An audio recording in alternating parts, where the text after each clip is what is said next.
Hello and welcome to South Asia Today, a show that provides you the glimpses of South Asia. I'm your host Shivangi Mishra. Let's begin with the headlines first. Cinegoers enjoy houseful cinemas in Kashmir.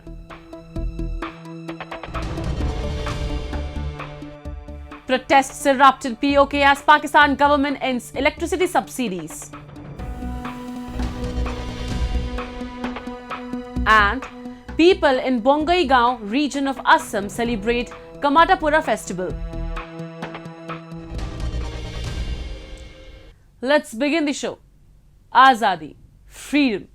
Hear the cries ring loud. The cries of freedom reverberate from Sindh. Screams of Azadi come from Balochistan.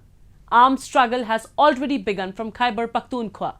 And Gilgit-Baltistan and Pakistan-occupied Kashmir looks to the east to hope for a future like their neighbors in India. As the Islamic nation finds it tough to stand on its own 2 feet to resolve the existing financial crisis, there is an emerging threat that could lead Pakistan towards balkanization. In this special episode, we explore some genuine concerns mounting within this nuclear-armed South Asian nation that could lead the country towards a split and endanger the world further. Bordering India, Afghanistan, Iran and China, Pakistan is comprised of 4 provinces: Punjab, Sindh, Khyber Pakhtunkhwa and Balochistan. Pakistan also has a federal territory, the Islamabad Capital Territory, and 2 occupied regions, Pakistan-occupied Kashmir and Gilgit-Baltistan, both parts of erstwhile princely state of Jammu and Kashmir, which had become part of India in 1947 and are now illegally occupied by Pakistan.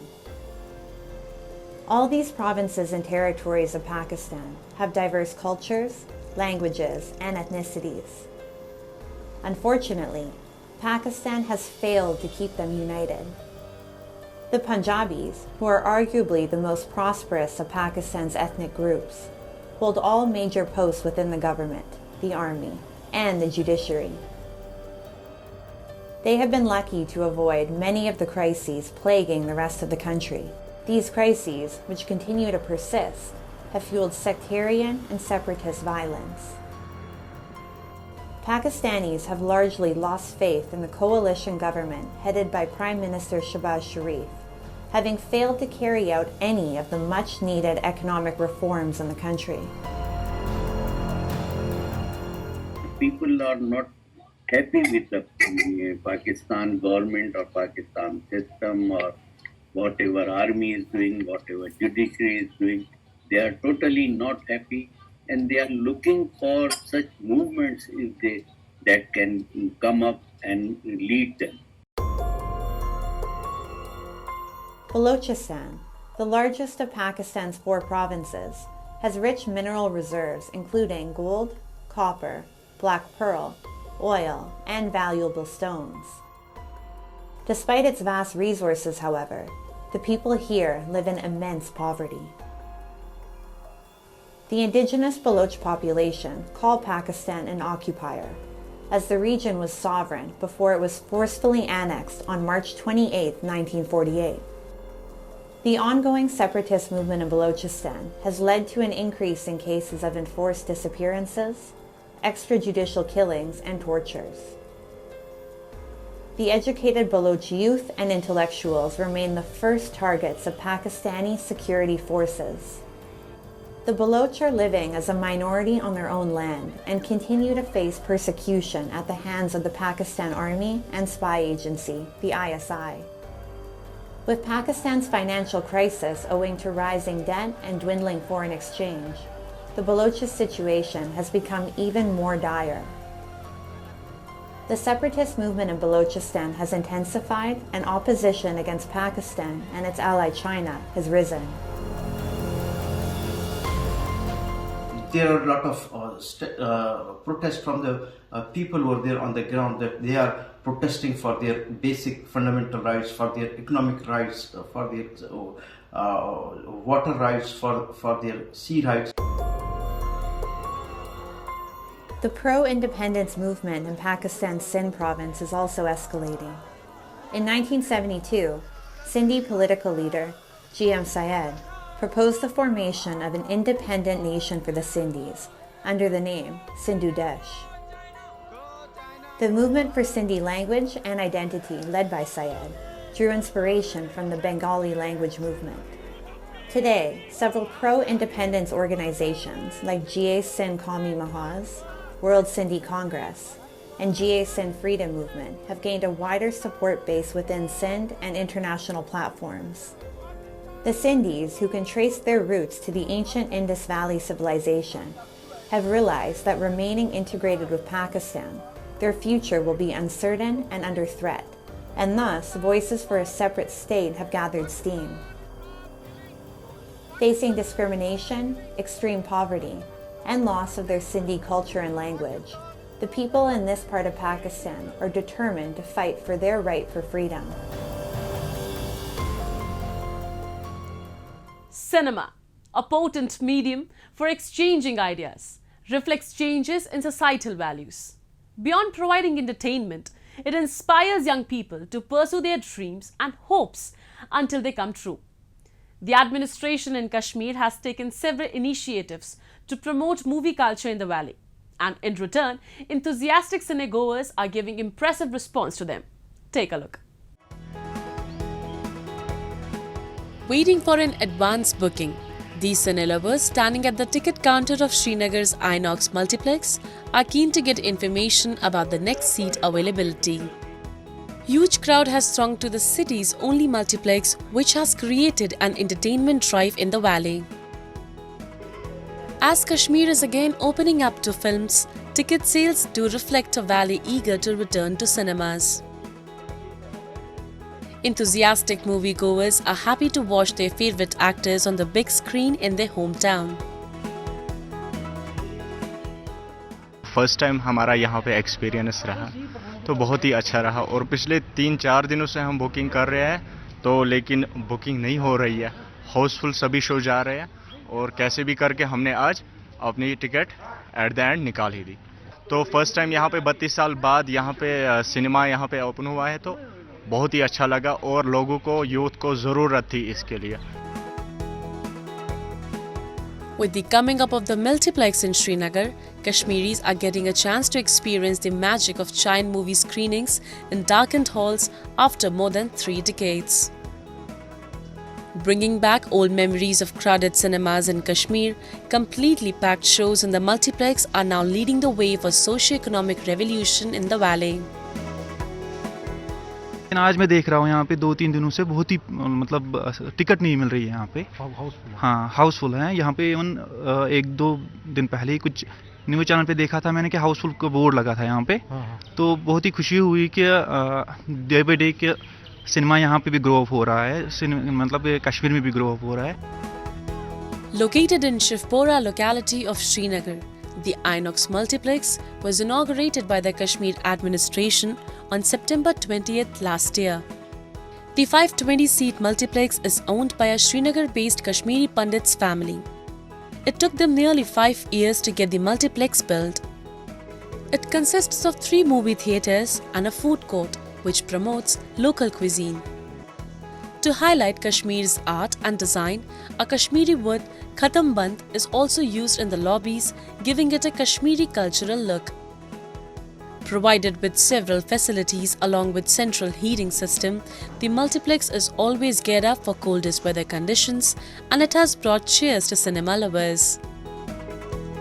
Cinema culture बढ़ रहा है sir और जितनी जल्दी यहाँ पे बढ़ रहा है उतना मतलब जितनी जल्दी लोग यहाँ पे सिनेमा कल्चर को टेक ओवर कर रहे हैं. इट्स रियली एक देखने वाली लायक चीज़ है सर. तो हाँ बढ़ रहा है और लोगों को समझ भी आ रही है और लोग ऑनलाइन बुकिंग भी चालू हो गई है. फिर आके यहाँ पे कैसे करना है क्या करना है वो सब समझते हैं sir. Movies are deeply ingrained in the valley's culture, and the return of cinema has revived the latent enthusiasm towards movies among the youths. The government is taking several initiatives to revive the cinema in Kashmir, and there is a plan of establishing a film city too. New policies are also being made to make the region an attractive destination for film shoots. Similarly, to make Kashmir a happening place, work on several other projects is going on to fulfill the necessities of social and entertainment spaces. Looking at the way forward, the potential of the entertainment industry in Kashmir seems to be immense in the coming days.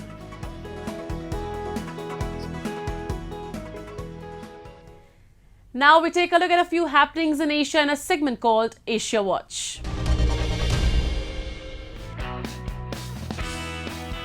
Witnessing the unfolding events in Turkey and Syria compelled Iraqi man Ibrahim Habib to donate to quake victims. Meanwhile, in Baghdad, Iraq's civil defense forces prepared to send a team of 35 people to aid in search and rescue efforts in Turkey. The plight of hundreds of thousands of people left homeless by earthquakes in Turkey and Syria grew more desperate, with many in need of food and other essential items. The death toll from Monday's quakes passed 17,000 on Thursday across both countries. It was the biggest natural disaster to strike the region since 1999, when a similarly powerful quake killed more than 17,000 people in Turkey.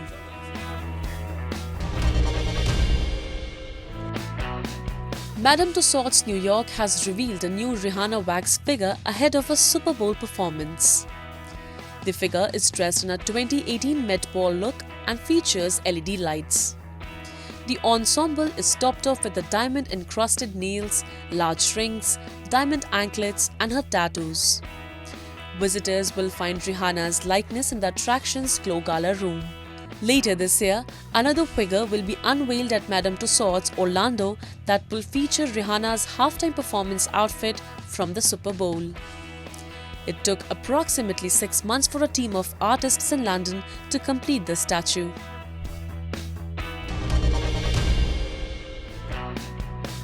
Developing realistic sounds inside the car can be relaxing as well as fun. Japanese company Yamaha Motors is developing noise regulation system called as Alive 80. This Alive 80 works together to gather information of the number of engine revolutions, degree of the accelerator, speed, and so on. Based on this information, comforting sounds are developed for cars and is provided to the driver. This EV car runs quietly. This sound device allows the driver to feel a sense of exaltation. Companies around the world are coming up with systems that are regulating noises outside cars.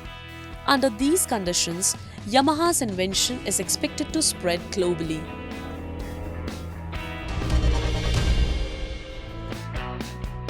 A traditional festival named Nepyuta is organized in the Aomori prefecture of Tohoku region in Japan. Beautiful traditional crafts are the highlight of the festival. Nepyuta festival takes place at Tokyo Dome in Tokyo. This place is usually used for baseball games. The Furusato Festival Tokyo 2023 aims to revitalize the tourism industry, which has been sluggish due to COVID-19, by introducing local traditional festivals and local delicacies. Visitors can see many attractions at a single venue. Potato butter is a popular food in Hokkaido. People enjoy eating it with salted squid. Japanese eel fish is another popular delicacy among foreign tourists. Ishiki town in Aichi prefecture is known as an eel farm of Japan. Japan has rich traditions and culture that attract tourists from around the world.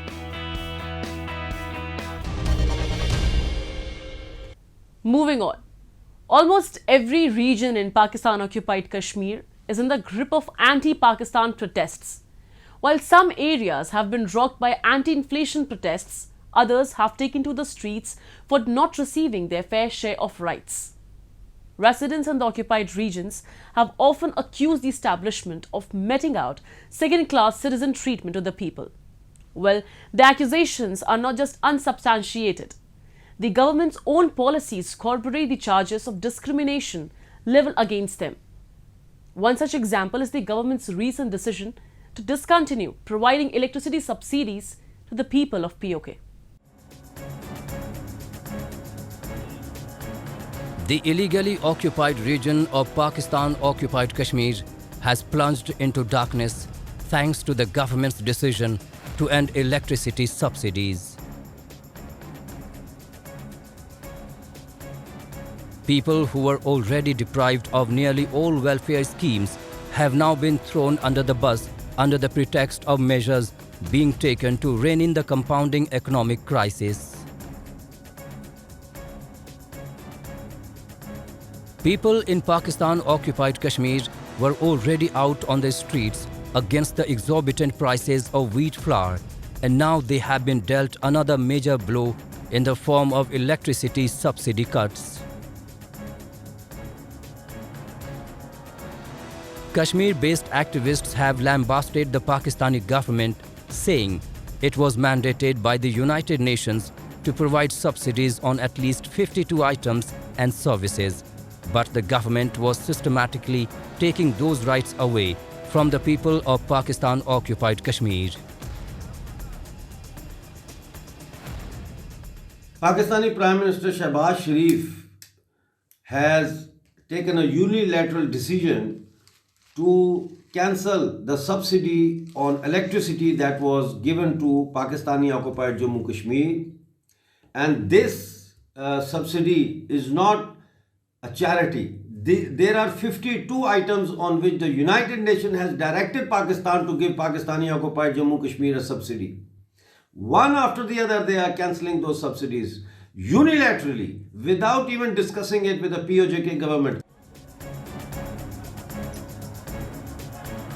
Humanitarian situation in Pakistan-occupied Kashmir has consistently been deteriorating over the years, and the government, which is supposed to defend people's rights, has been directly involved in the commission of crimes.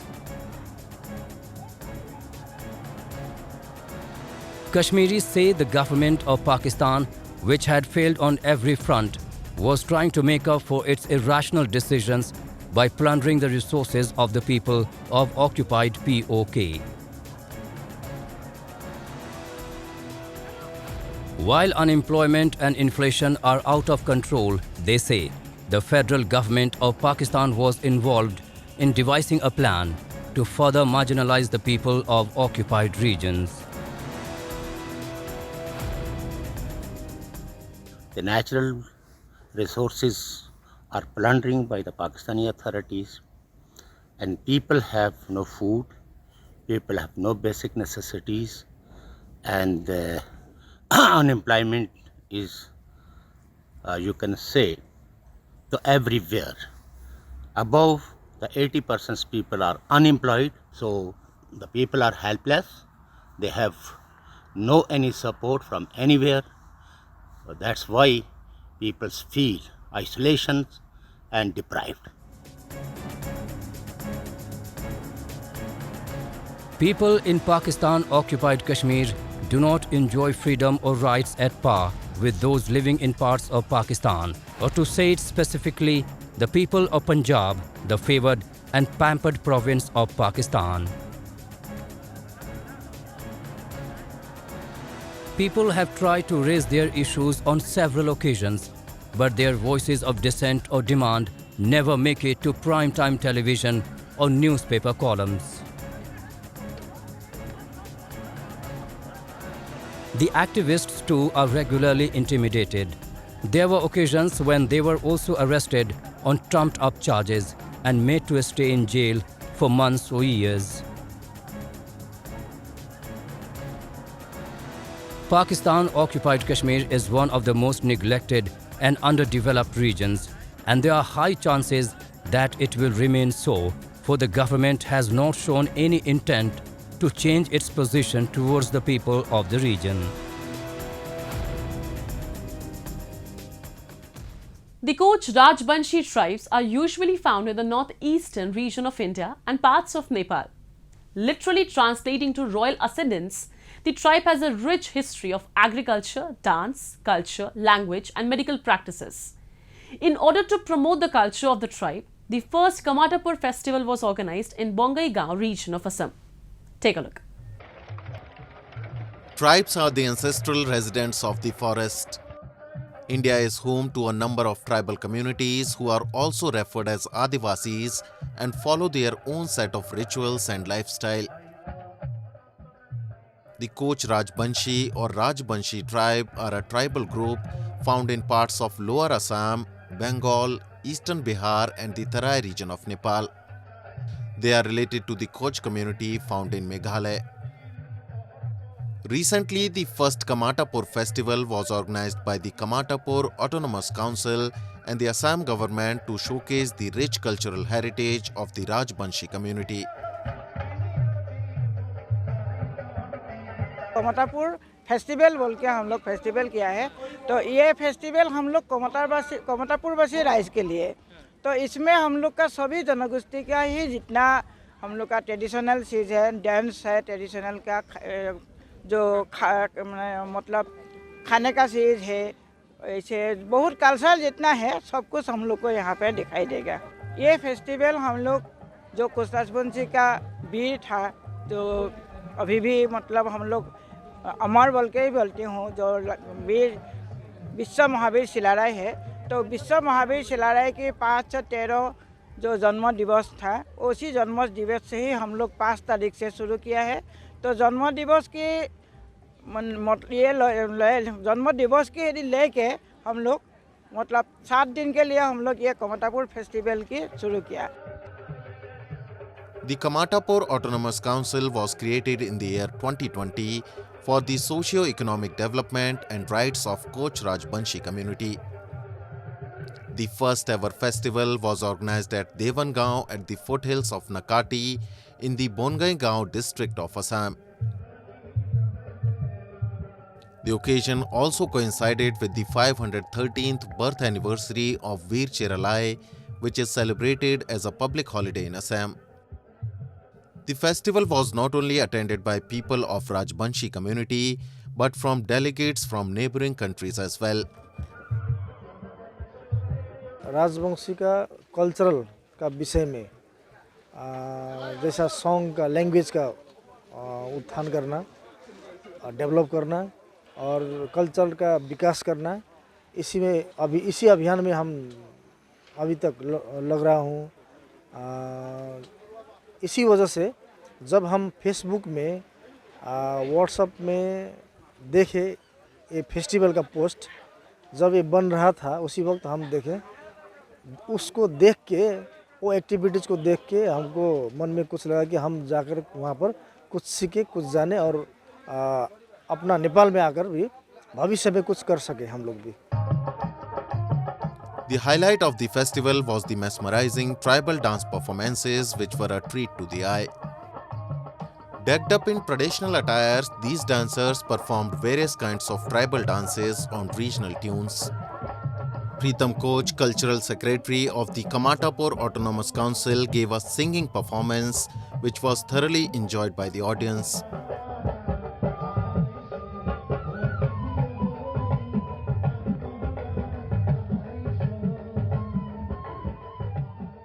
प्रकार तो बहुत है, कवालिनी, कुसान, हुदुम, कार्तिका, बासी पुराण, बास नृत्य है, सोनारा नृत्य, sundry नृत्य, मतलब सब कुछ मिलके हो जाएगा। 30-40 आइटम हो जाएगा।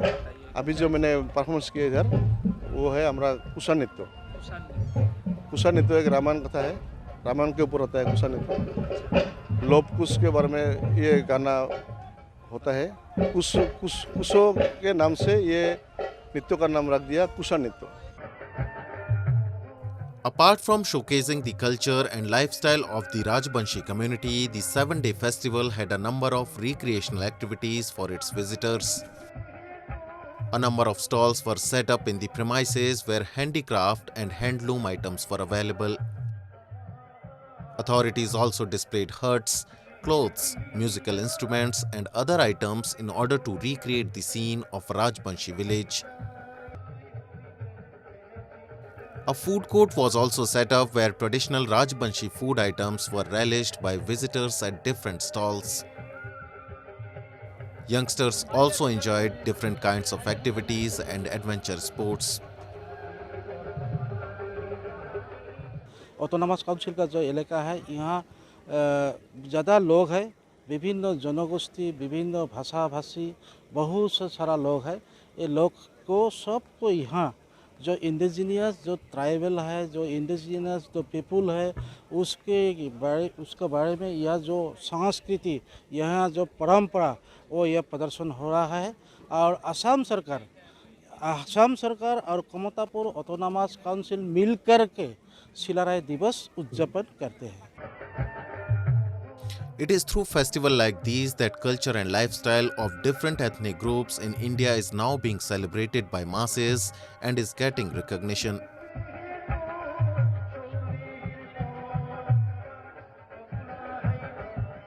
It's time for me to wrap up today's episode. We'll be back next week at the same time. This is Shivangi Mishra signing off on the behalf of the entire production team of South Asia Today. Goodbye and take care.